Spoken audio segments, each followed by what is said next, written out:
Hello, Sade. Hey, what's up? How is your spirit doing in this moment? Ooh, that's a good one. It's I'm doing good. I'm very relieved for the holidays, not gonna lie. I felt like this year was like never ending. And so I did my last job of the year like last week. And so finally being able to like put my life at a pause and like see my loved ones and be a human again is exciting. I feel like, from the outside looking in, it seems like you had a very busy year. Do you Mhm. feel like once you wrapped up your last set, it like all kind of hit you is like, oh my goodness, this is the year that I had. I'm really done. And you started reflecting. Do you feel like it's kind of hit Mhm. you? Kind of. I feel like I kind of do that after every set. I'm like, wow, I'm kind of doing it. And then like 3 days will go by and I'm like, wow, I'm not doing anything. I need to be back on set. I miss being on set. It's just like an endless cycle. But with this past set specifically, I was like, oh wow, like it was really fun because it was like a kid show and it was all my friends on the job and like I got to like tap into like some new creative direction, specifically with lighting. And so like I had fun. So I was like, this is a nice way to end out the year. Like I want to end it on a good note and I'm not gonna think about all the work stuff until the next year. Yeah, yeah, you deserve it. Thank you. Before we continue to unfold this conversation, I'm going to ask you to share with us what it is that you feel grateful for. Oh, okay. So I'm glad that this was a prompt, not gonna lie, because anyone who knows me, they know that I'm very corny in the sense where I'm grateful for everything. And I'm always telling people that. I'm always letting people know, especially like with the pandemic too. I feel like life is so fleeting right now. So it's just like important to tell the people you love and the things that you care about, like giving them their flowers. Let me see what I wrote down. Oh, yeah. So I think the first thing I thought of was how incredibly grateful I am for my community. Like I'm a very community first person, and I was just thinking past on this whole year, these past few years, and I really wouldn't be here without my friends, my family, my crew, my mentors, my mentees too. They keep me going as well. And so like it's really just a family affair. It's a group effort. Like I wouldn't be here without them. And like that's something I try to let everybody know every day. um I'm very incredibly grateful to do what I love for a living. I like can't even stress that enough. Like I think like 5 years ago, I would have been like, oh, I'm not going to do that for a living. It's not going to be my life. And so sometimes I still got to pinch myself that, like, I don't know, that I'm excited to go to work and I'm challenged as a creative and I get to do it with my loved ones too. Thankful for my family's health during these times. That's a big one. Everybody's safety. And then I put thankful to be Black, which is also another top priority. Beautiful. I love that. Thank you for sharing. And I'm glad that gratitude is something that's naturally a part of your way of being, because I agree that it's just so important to always be just in that state of gratitude and expressing gratitude, especially during these times. Yeah, exactly. Exactly. I'll do this like after every set. Like I will go and talk to every single person that's like under my crew specifically and thank them and let them know like what I saw on set. Cause I think like stuff like that could really change people's lives and also stressing like what they could do better the next time as well. And like I was thinking about this earlier too. It's like it's not really about who you know, it's about the meaningful connections you make with people. And Mhm. that's really what I've been like setting like intention for myself like this whole past year and this next year, like who are the people in my life and how are they shaping me and how am I moving with intention. I'm really big on intention. How did that reflection come up for you in thinking about how it's not necessarily who you know or about who you know, but more so about the meaningful connections that you have? It's really just LA culture, you know, like there's so much pressure to like, oh, I know this person. No, I did this with this and da da da da da da. Da. And it's like, especially in my specific life, like I meet so many people and I work with so many people, like big or small names, but it's like at the end of the day, it doesn't really mean shit if you didn't have a like lasting connection or impression or collaboration with them. You know what I mean? And so I feel like that's just really important to like set intentions for yourself because it's so easy to get caught up in like all the hoo-ha. I don't know how to even explain it. And I think it jades your craft. Whereas if you are thinking about intention behind your art and the people that you're collaborating with, it just shows up in the work and it just makes the work all the more better. I love You already are coming off like a very intentional, reflective person. And I'm curious to ask now if you have like a specific ritual or routine before going on set or when you wrap up a set. Do you have like a specific ritual that you go by? Yes.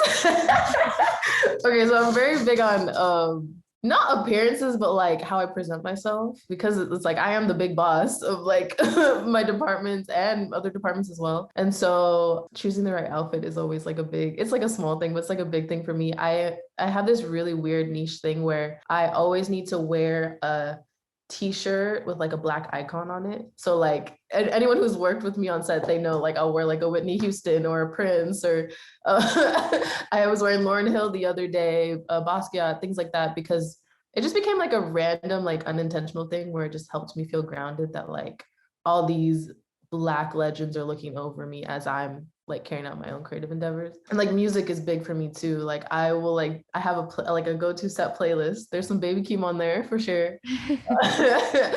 Specifically Boo Man, there's a line that says like I'm sexy and blessed, and I'll just blast out of my ears on the way to set, and it just will like hype me up because it's like I wanna I want to like enter set with a good energy, and like also a cup of coffee also helps me as well. So I love that.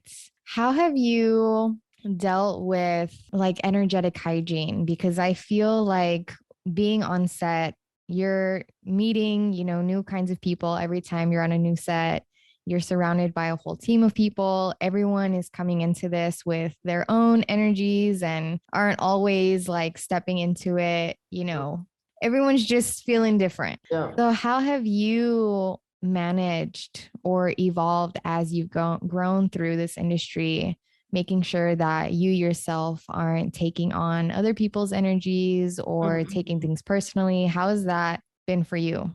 Oh, that's a really big thing for me specifically because I notice like I get stressed when other people are getting stressed by a situation and taking out on other people. And so like this happened with a few people that I've hired in the past. And usually I'll just communicate that like, hey, I didn't like how you reacted to this certain experience. Like, how can we make it better? How can I support you? How can I make you feel less stressed? And I feel like that's all we can really do as a department head is like communication and like making sure your crew has what they need. Like I'll do this with my department heads all the time. Like if they're feeling overwhelmed on a job, I'll ask them like, how can I support you? Like, what else can I do for you? Where are you struggling? So I can have like a clear understanding. But it's also like not blaming yourself for everything because there are certain like nuanced experiences that like is really just not your fault. And you can't let that bring down your craft specifically. So like sometimes it's just like finding ways to cope with your crew as well. I've noticed that has happened a lot. But I try to communicate, I try to keep calm, I try to be patient. Sometimes you never know like what someone else is going through in their own world. And so I try to kind of be like a vessel to protect that and make people feel Mhm. safe to like communicate their feelings too about a situation. Yeah. Before we transition out of speaking on this, I want to ask for those that are listening and are perhaps inspired by your work, are also wanting to be in the same field and, might have just moved to LA or are thinking about coming to LA.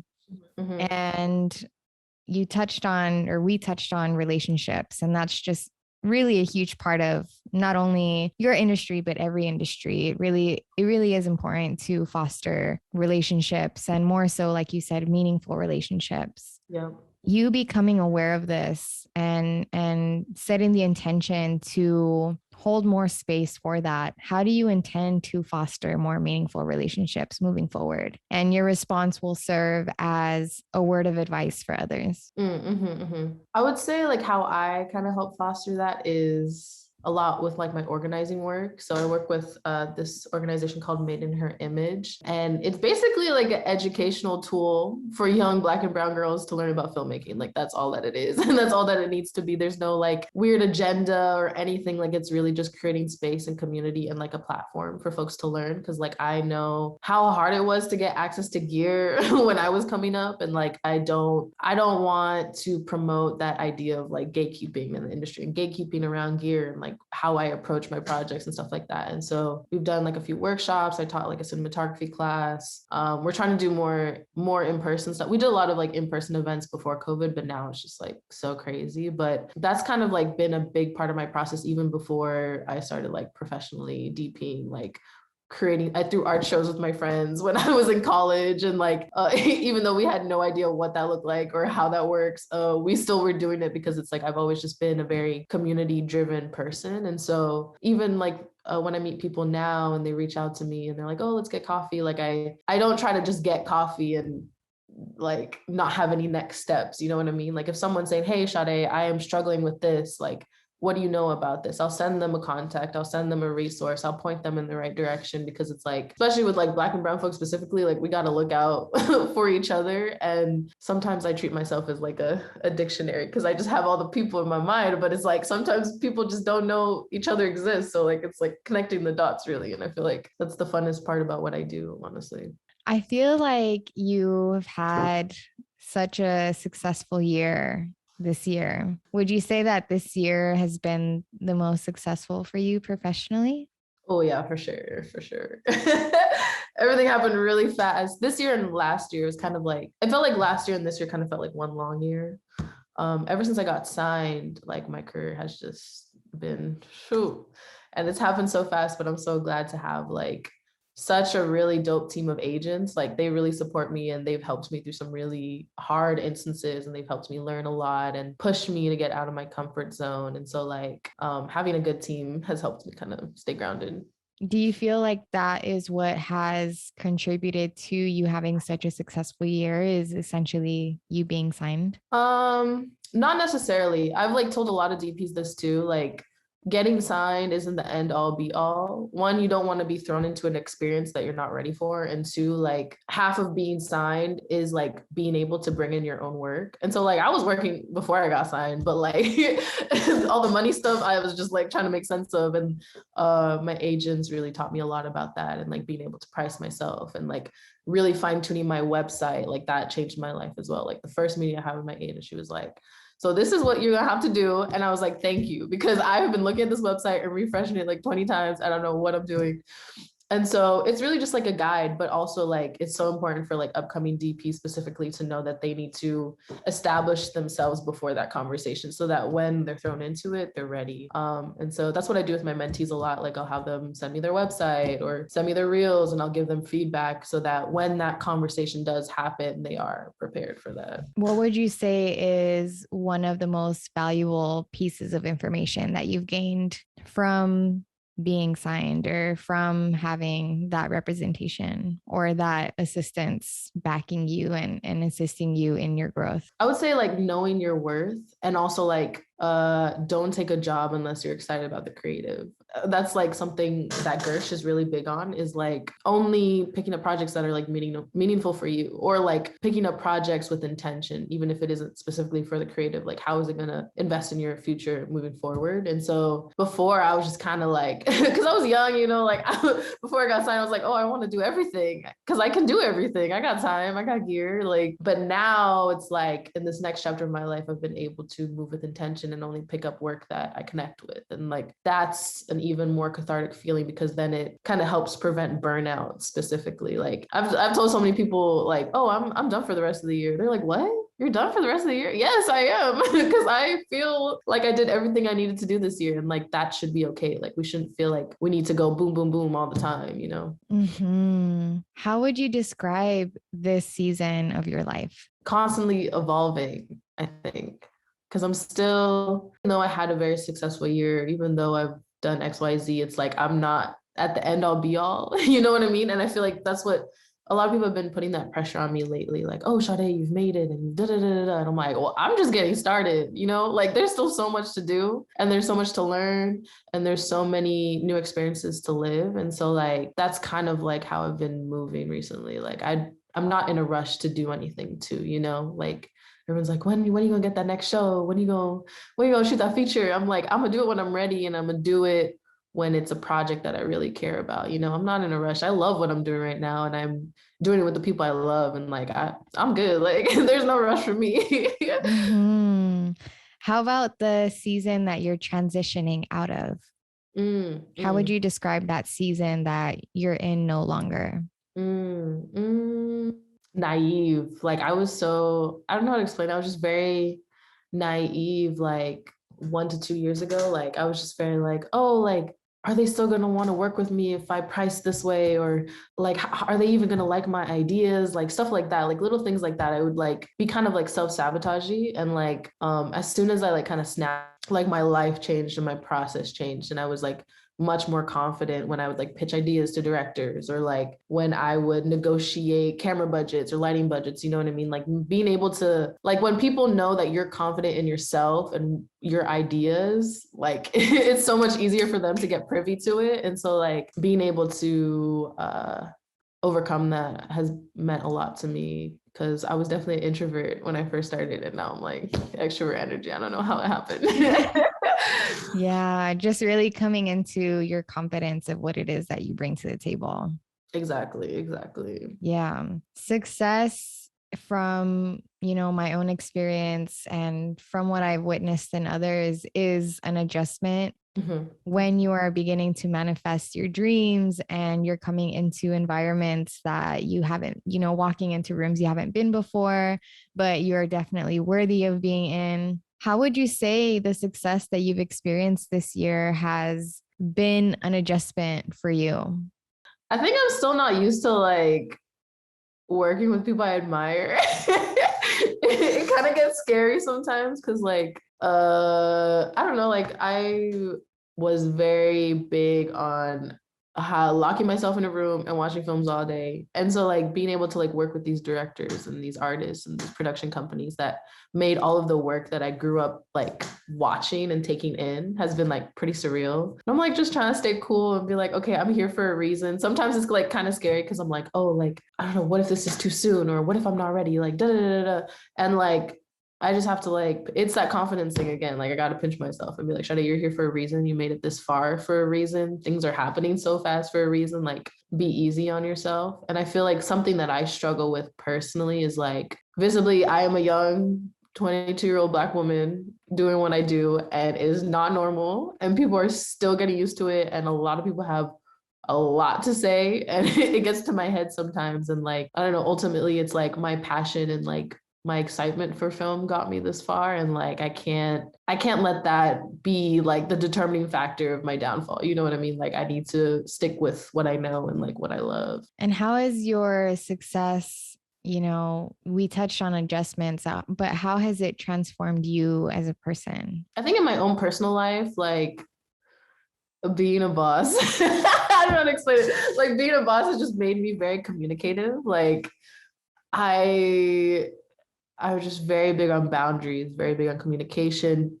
very big on like talking about things when they happen. And that's literally what I have to do with producers all the time. That's literally what I have to do with crew all the time. And so like I think it's made me a go-getter, which is good. And I like that. Sometimes it's a little too much in my personal life. They're like, Sade, this is just it's a normal Sunday. We don't gotta do all that. So it's like picking my battles too. Yeah, I wanted to ask if, this transformation you've seen in yourself that is reflected in your work as, you saying you've become a better communicator and really setting those boundaries at work. Do you see that also, flow into your personal relationships and your friendships and, partnerships?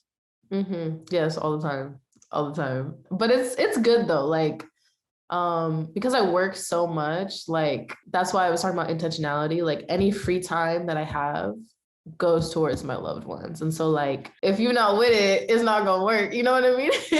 And thankfully a lot of my friends specifically, they're people that I work with, or they're people who are still like kind of in the artist realm. And so they understand and we are on the same page in terms of communication. And like that's why I love my friend group. It's all Black queer women specifically. And they push me to be like the best version of myself and to challenge myself in that realm as well, not just like to do it in work. How about as like an artist? How would you say that you've transformed as an artist this year? I think in a more technical like perspective, I know my shit, which is good.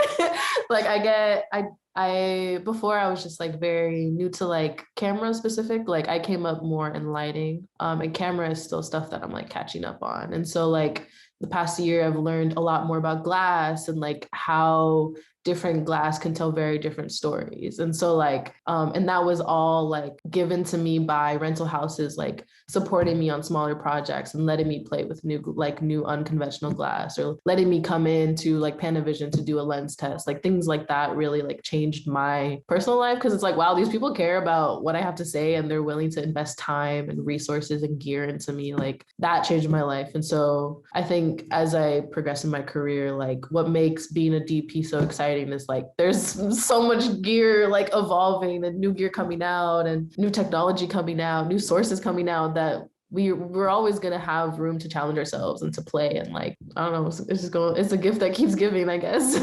Yeah. If you had like a dream set, expansive budget, what would be on the list of like the gear that you would want to bring on? Oh my God. So I tested, oh my God. I tested these lenses at Panavision. They're called the C series, and they're anamorphic lenses. And they're just like incredibly warm on dark skin tones and like incredibly soft too. And like that's a very strong like visual direction I do with a lot of my narrative stuff specifically. And I just like fell in love with the glass. And then they told me the numbers and I was like, this is not gonna happen for a while. So I would love to shoot a film on that glass specifically. Hopefully one day. I told them, like I was leaving, I was like, I'm gonna come back for that glass and y'all know I'm gonna come back.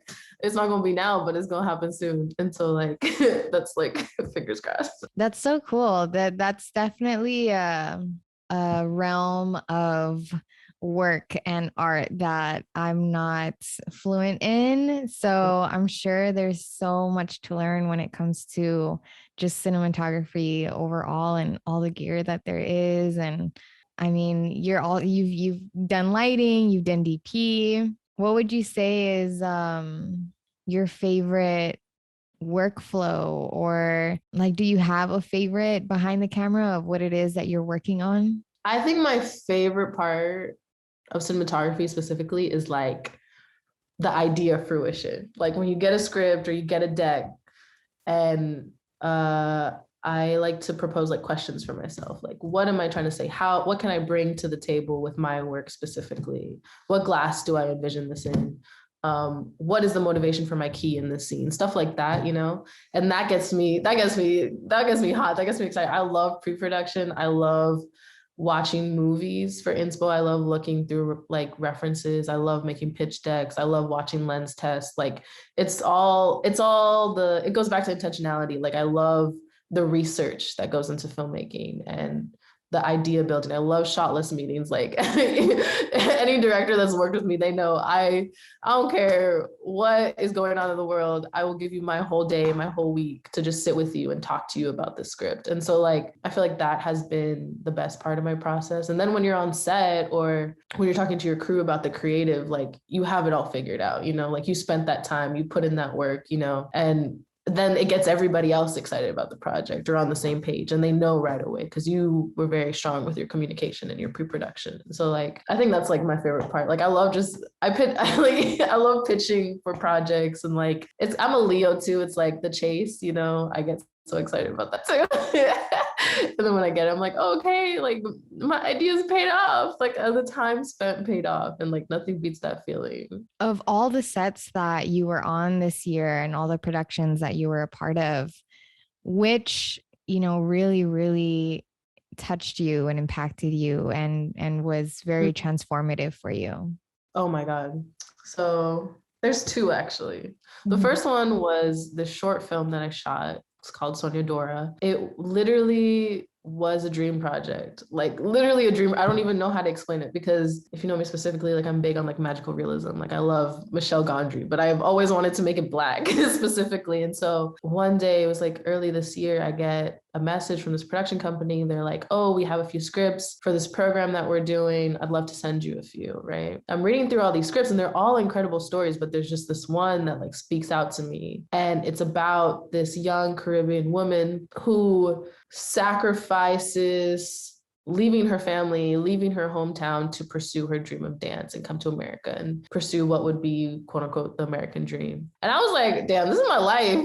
This is my life. And it's like I get to play with magical realism, and the director looks like me. Like it was all just blessings on blessings on blessings. And I met with this director too, but I was like, damn, like maybe she's not gonna like me. I prepared like a little small pitch, you know. I had a few ideas glowing, but I like it was such a quick turnaround when we had that meeting that I didn't have like a full deck, but I had some ideas, and I was like, damn, like I don't think she's gonna like me. Like I'm not ready. Like I hope this is okay. Then we're meeting and we're just talking. We're talking for hours, like literally hours on the Zoom call. It was supposed to be like a 30-minute call. We're talking for hours, and then she's like, oh, so like, do you want to do it? I'm like, do you want me? Like, it was so funny because it was like, she was like, do you want to do it? And I was like, do you want me? And it was like, just like so in sync. And like, she felt the same way about me. And it was like, just that instant connection. And like, nothing beats that instant connection. And that translated in the work too. Like I need to make like a little post about some of the BTS we did. Like we literally were there's a lot of like dance sequences specifically in this project. We're in my living room, just like blocking and having fun on Artemis and like testing things out and like shot listing for like we shot listed for days because we wanted every shot to count. And like what I loved about working with Stacey was like she doesn't just want to shoot for coverage. She wants every frame, every shot progression to make sense and to have meaning. And like that's everything I dreamed of, you know, watching Spike and Ernest Dickerson's like collaboration, watching Ava and Kira, like Ava and Bradford too, like every shot has meaning and purpose. And like that was just like that experience I was like I never thought I would get for like a while, honestly, because I just hear so much about that DP director dynamic, and then it just happened and I was like, okay, this is surreal, and it's like a story that I really care about. And then when it came out, like the response was just like so cathartic too, because there were so many other people that related to the story. So it was just like it was another gift that kept giving. It was growing and growing and growing. And like ultimately that's like the experiences that I want my work to have, for it to be intentional, for it to have meaning, for it to start conversations, for it to have like other people feel seen by the story specifically. And hopefully that gets made into a feature, but we'll see. But regardless, it was like just such a great short film experience. And that's something I'll remember for a long time, for sure, for sure. And the other experience, the other set? Oh, yes. And then the other set, I shot this series for Nike. It was called Come Through. And it was just such a beautiful project. It was like when remote shooting was getting introduced, and I like had never done remote shooting before, like ever. But it was like the process, the creative behind it was like a lighting approach that I was very privy to. So I was like, okay, I can do this over Zoom. It was like not a problem. But the creative behind it was very inspiring because it was basically kind of like Talking Heads series that talks about different social issues through the lens of Black women specifically. And it was all about visibility, but also like adding like sincerity to the things that concern us, the issues that concern us. And so everyone behind the scenes mainly were like Black women too. Like there were Black women directors, Black women colorists, Black women editors, which was really dope to see too. Cause it was like, I just felt incredibly seen. And then the creative team on that too was just very, very much so like allies and supportive of like everything we had to say, and like wanted to uplift our voice specifically. And so being able to work on a series like that was really empowering too. And also just helped me like tackle another technical kind of hardship of remote shooting, because that's pretty crazy. I had like walkies on my phone. I had two computers set up, and then we were shooting 4 different stages every episode. And then we were working with like different talent schedules and stuff like that. So I literally would be on the computer at this desk like all day for like 10 hours or something like that, just like going to making sure everything is good, making sure someone's sitting up the right way, making sure the framing's looking good, the colors are looking good. But it was definitely like, that was like another experience that really like helped me hone in on communication too, because it's like inevitably you're working with different crews, there's going to be different communication levels. And so like being very transparent about my pre-production materials really helped. Like I had very specific overheads, very specific shot lists, shot references. I made sure that everybody had them before we rolled up to set type thing. And so like, that was an interesting challenge as well, but also just like a great intentional experience as well. Yeah, I can definitely see how doing something remote like that definitely requires you to have good communication, because there's that extra added layer of like, you know, Yep. that Yep. distance, and yeah, things can get mixed up if it's not all like set and ready to go. Yep. Exactly. That's amazing. That's awesome. You touched on this earlier in the conversation, and I want to briefly touch on this. How has it been for you being, so young and in these spaces? And you mentioning earlier that, there's people in the industry who aren't used to seeing a young Black DP like in her game Yep. doing her thing. What has been most sobering for you about that, about you being that woman, that person in Mm-hmm. those shoes? I think it's like a lot of pressure sometimes because of like the whole social media aspect. And like, I just like get a lot of not pushback specifically, but just like people think that I'm like all talk and like I just post pictures of the camera and that's all I do. And I'm like, okay. And then you work with me and they're like, some people be shocked and they're like, oh, she is the shit. And I'm like, things like backhanded as hell, but social media just kind of, it just is such a weird gateway. Sometimes it's helped my work been put in the hands of some incredible people for sure, but then also some horrible people and some people who have their own stigmas against me and who I am and what I do. And like for me, like I grew up as a Tumblr kid. Like I was on Tumblr.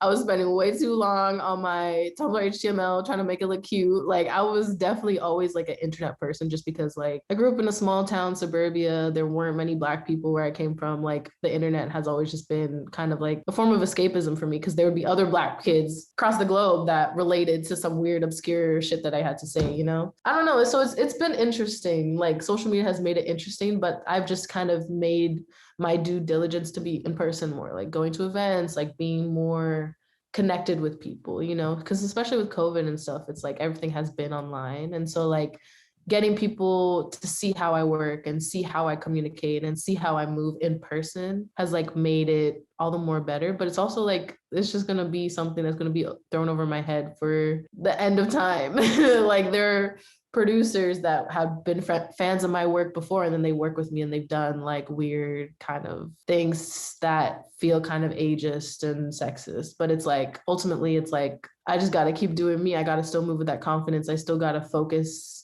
on what I'm here to do at the end of the day. And it's like to be a creative and to focus on the creative. And like the politics is something that will affect you for the rest of your life. A lot of my mentors, they still struggle with it. They tell me all the time. And like being able to at least have those people that you can turn to and be like, hey, I'm struggling with this. Or like, what do you think about this? Like, what would you recommend? That always like kind of helps you feel grounded, like community first, always for sure. You being someone who is breaking these barriers and causing, honestly discomfort for people who have been in the industry for a long time. Mm-hmm, mm-hmm. What are you proud of yourself for overcoming in some of those kind of, strenuous or tense experiences that you've had on set, on or offset? On or offset. Ooh. I would say like to not have an ego. Like I'm so glad I don't have an ego. Like I killed that shit like when I was 14. Like that has helped me be incredibly grounded. Like I know I don't know everything. I know there are still so many experiences I have yet to live. I know that life is gonna keep pushing me and keep challenging me, you know. And I don't know, I don't let it get to me. That's all I can say is like I don't let it get to me. Like, and to realize that like everyone's going through this in their own way, you know. Like the industry of film specifically is so superficial sometimes, and it's like if you're grounded in yourself and you kill your ego right away and you know like ultimately I joke about this all the time, all I do is push a button. That's not what all I do, but at the end of the day, that's all I do. I push a button. And once you like, I don't know, kill that whole persona of like, oh, I'm doing this and I think I deserve this and I need to do this. It's like all that kind of egotistical back and forth that I've seen in so many other DPs usually becomes like the start of their own downfall. You know what I mean? Like ultimately you should be thinking about how are you challenging yourself? What did you learn from the last experience? Like how are you looking out for your crew and your community? Like that's such a big thing too, like leaving an impression on the people you work with, whether it's crew or it's producers or it's directors specifically. Like you want to go out trying the best that you did, or how do I say it? You want to try you want to be the best that you can be, regardless of the instance. I think that's what I say. Like regardless of the politics, like even if I'm feeling down one day, or I'm sometimes, there's been times where I've had a bad day just because of my own personal life, and I've gone to set and I never show that. No one would ever know that XYZ happened to me, or I'm feeling XYZ about XYZ, you know what I mean? And so like being able to just be your best self and be present for your crew is like such a big thing as well. I'm glad you brought up the ego in this, because I feel now that I think about it, it really does all kind of boil down to entitlement. If someone is triggered by your success or your gender identity or your age or whatever it is that they may Yeah. feel triggered by, ultimately, I feel like part of it has to do with some sense of Something that's going entitlement. on. Yeah. And it's like that's not for me to deal with, you know? And the sad reality is like I also try to like empathize with what people are going through, you know? Like some people went through a lot to get where they are in the industry. And so of course if they see this young fucking Black girl who's who's running shit like so young and so early, they're gonna be triggered because it's like they've been through a lot, and I empathize with that. You know what I mean? Like I can't be mad about that. This industry specifically has been systematically racist for so many years. It still is. And Mhm. that's just like something we all need to conquer as a community. Instead of taking it out on each other, we need to work through it, you know, and work on how we're gonna dominate this industry as a collective, you know, instead of put each other against each other, you know what I mean? Because ultimately, like we're really just trying to fight the main oppressor, and that's white people. But that's a different conversation topic. Yeah, yeah, beautiful. I love that. I love your approach to life and how it unfolds for you. And I feel like that definitely is a contributor to the success that you've experienced. And I know that you've definitely worked hard and you definitely deserve the success you're experiencing now, that you're going to continue experiencing. And I think that, it's really beautiful that you're going through all of this at such a young age and as the person that you are, because it's people like you who are going to really shift the industry and shift what it is that ultimately the people receive when they see the screen, when they watch film. So Thank you. go you. In your bio on your website, there's something that I really love that is sentenced in there, and it says that your intention is to help people become proud of who they are, where they come from, and what they believe in, like through your work and through what you create. And I wanted to ask what films have done that for you. Like films that other people have made.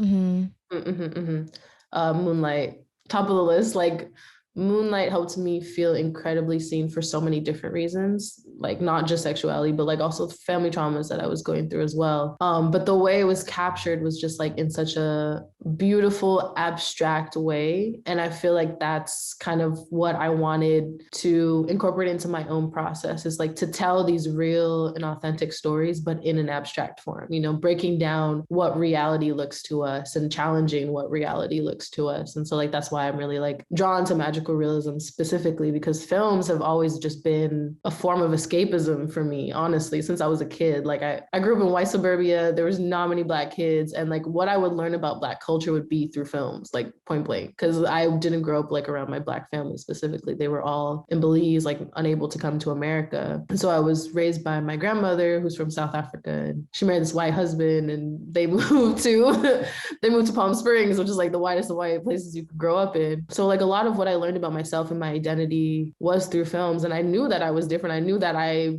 didn't go through a lot of the same things that these other kids at private school went through, you know what I mean? And so like I realized that privilege in myself, but I also realized that separation from others. And so like Moonlight, just when I saw that film, it changed me, because it was like, wow, this portrays the nuances of the experiences that I experienced as a kid, like moving around and coming from a broken home and battling with sexuality and all of those nuanced experiences, but then also like how they took it into a magical realistic perspective too was just incredibly inspiring too. Like I've seen that movie probably more than 1 million times. I'm gonna be honest. I have yet to see that film, and Ooh, girl. it's been on my list. I don't know why I haven't seen it already because I've heard such incredible things about it, and even just the clips that I've seen, it's just like the coloring, the just everything is so beautiful about it. So I Mhm. have to watch it, but I love that you like immediately already had a film that was like, this is a film that has changed me. Yep. And And of course there are others, but that was like top of the list for sure. yeah, yeah. How about like a recent, has there been like a recent one that has like really, really touched you? Not really. I've been watching shows a lot recently. I watched this show called Love Life. Have you heard of it? I've heard of it. I think I've seen people talk about it on Twitter, but I haven't seen it. Oh, it's on Prime, and it basically talks about the nuances of falling in and out of love and the different kinds of love that we experience in our life. And that's like kind of just what I've been going through in my own personal life. Like I'm very much so an old soul, and I'm only like 22, and I'm like, can we just fast forward to the part where I find the love of my life and we drift off into this? That's not how life works. So I was living, I was definitely living vicariously through the show, but it was just like very real and raw. And the second season follows this black lead character and his different experiences of love. And I just felt incredibly seen by like, I don't know, my own personal experiences dating in LA and like what that looks like. Yeah, I've heard it, but I haven't seen it yet. I started watching, yeah, it's called Harlem on Amazon. And Oh yes, I watched that. That was good. That no, was good. after the second episode, I honestly had to stop watching it because I honestly got triggered by the two characters and what they had going on, and then they started playing Sade or Snow Allegra, and That was I was like, I gotta revisit this later because my heart's a little too tender for this. But I so will say that I love Sylvie's Love. oh wow, yeah, that was incredible. Incredible. So good, so beautiful. That was Um, really incredible experience. Yeah. you mentioning that growing up, film, was really what you connected with and what you saw yourself in and learned about yourself in many different ways. What's a film that really impacted you then? Like a film that you watch for your inner child that really brings you back to that time where you fell in love with film and you felt seen. I'm a very big Spike Lee fan. So like I would watch like all of Spike's filmography type thing. Like it was like a personality trait where I was like, I want to live in New York. I want to live in Brooklyn and experience all of these nuanced experiences. But Do the Right Thing was like that film for me. Like the first time I saw Do the Right Thing, I was like, wow, like this is the kind of films that I want to make. I want to talk about social issues. I want to challenge white perspectives specifically and like make people uncomfortable and like just all of the politics that went around the making of that film and then the releasing of that film and even just the story within the film. Like it just embodied everything that I wanted to make with my personal like endeavors. And like Spike talks a lot about like the duality between African Americans and Italian Americans and like the how both communities are very similar but also very very different at the same time, and like how the internalized racism within the community had shaped both communities. And like that's kind of what I was experiencing in my own personal life with Palm Springs. Like it was very just like privileged white people that I could not relate to looked at me funny, always had something to say about my hair, always had something to say about how I dressed, and like that in film school that I was just taking notes off of Spike, and I started making films that made white people uncomfortable. In film school, I made like 2 or 3 films that were very specifically about race, and that was very interesting for sure. I saw that you saw Spike Lee talk in a discussion Yes, last yes. night, I think. Yeah, it was Like last very night. recently. Yeah. How was that? It was incredible. It was Spike and Ernest Dickerson who has shot like most of like his beginning films, and I mean, they inspired most of my visual language now. Like they have been on all my mood boards. And so like seeing them talk about their films and the stories behind the making of these films was just like very, very surreal. And like I think my biggest takeaway was like the importance of Black independent film and how it's gonna be around regardless of whether people want it or not. Like hearing his stories about how regardless of what he was thrown at him or like how many people said no or how many people stalled posts on his films, like he he made it happen for himself because he was passionate about his stories, and he knew that if he's going to tell Black stories, he's going to tell it the right way, and it's not going to be, you know, a half-ass experience. And like, that's something that I feel I'm incredibly aligned with too. Like, Black independent film has always just been on my mission board. Like, I don't want to shoot the next Star Wars. I'm not too keen on shooting the next Avengers. Like, I always just wanted to make Black independent films and like keep that culture going, you know?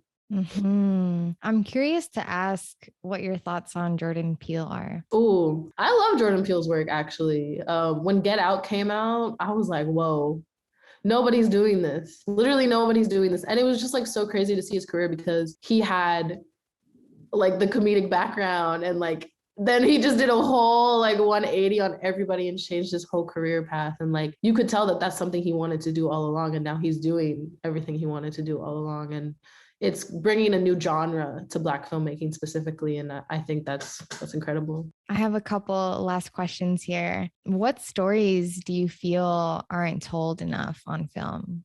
There's so much, but recently I've been thinking about Black romantic comedies, because I am a very big sap for romantic comedies, like indie romantic comedies. Like I've probably seen all of them, like literally all of them on every streaming platform. So I was like running out of things to watch. And then also it's like I've been kind of tired of watching white people just like, it's the same narrative of like this white dude who he's obsessed with this manic pixie dream girl, but she doesn't love him back right now, but at one point they had this incredible love and he's still daunting on it. And like that's the same story every single time, and I'm like, we need more Black versions of this that aren't so corny and like superficial, you know what I mean? We can only take the same narrative like so many times, and sometimes it just becomes frustrating for me because it's like those films are so easily funded and picked up, whereas Black folks have to work like 10 times harder to even just get their script on a table, you know what I mean? And so like that was like just in recent conversations just this week, I was like, I want to see more Black romantic comedies, like more of us in love and whatever that looks like.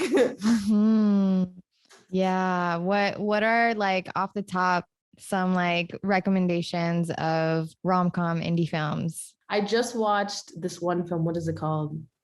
I just watched Comet. Comet was really good. And then I watched this one film. It's Andy Samberg and Rashida Jones. What is it called? It's like Jesse and Something Forever. But it was like it's like I love their chemistry in that film. It's because like they all like made they all made like comedy content together, and so you just see that chemistry like within the film. And like it follows like these two best friends who got married, got divorced, and they're still like best friends, and everyone's like, oh, this is not normal.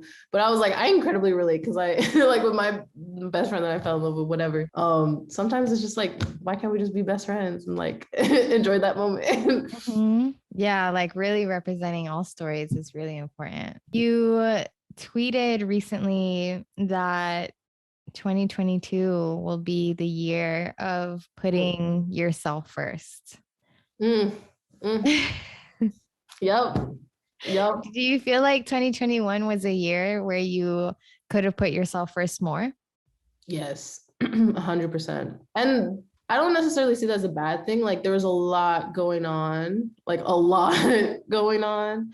But for me specifically, like in this next chapter of my life, yes, I'm a very, like I said, I'm a very community first person, but also like I think in terms of like even just like mental health or like taking time for myself has been like a big thing. Like I want to prioritize myself in that retrospect because it's so easy to get caught up in work or caught up in appearances or caught up in doing XYZ, you know, and like I've just been really trying to pace myself. Like I said, I'm not in a rush to do anything and to live in the moment. I'm still a kid, and like that's something I try to remind myself. Like I'm still only 22, and I'm like, there's still so much life that I have to live in my own personal life. And that's what I also just try to tell like other young creators as well. You know, it's like, yes, we're eager to be creating and to be at the forefront of telling our own stories, but also we have so much time, you know, like Ava didn't pick up a camera until she was, I think 30, I believe. And look how she's killing it, you know? And so it's like, there's no rush,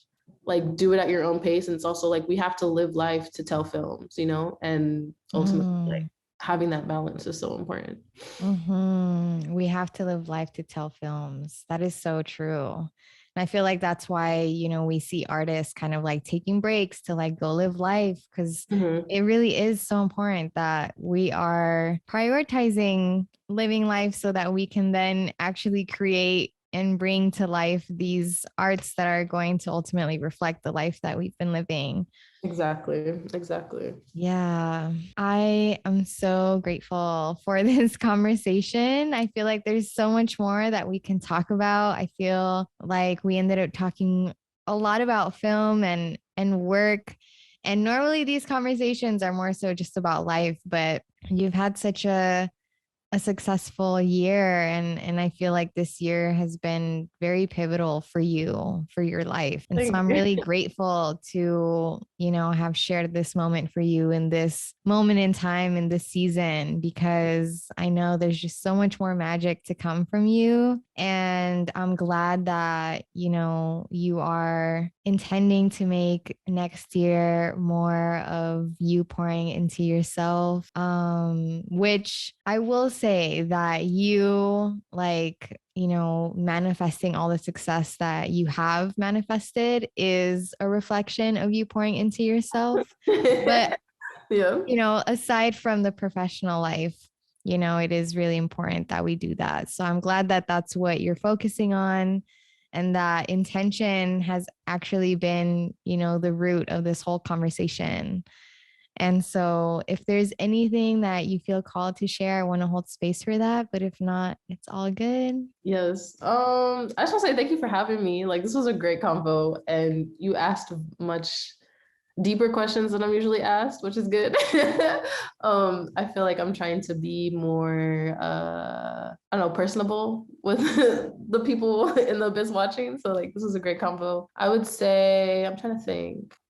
I think to young Black women specifically, like I just want to do like a call to action to that is like, if there's anything you can take from this conversation is that as long as you move with intention, your voice will always matter. And don't let, a lot of people will tell you no in your lifetime, but don't let that get to you and don't let that be all that you are, because we are here for a reason.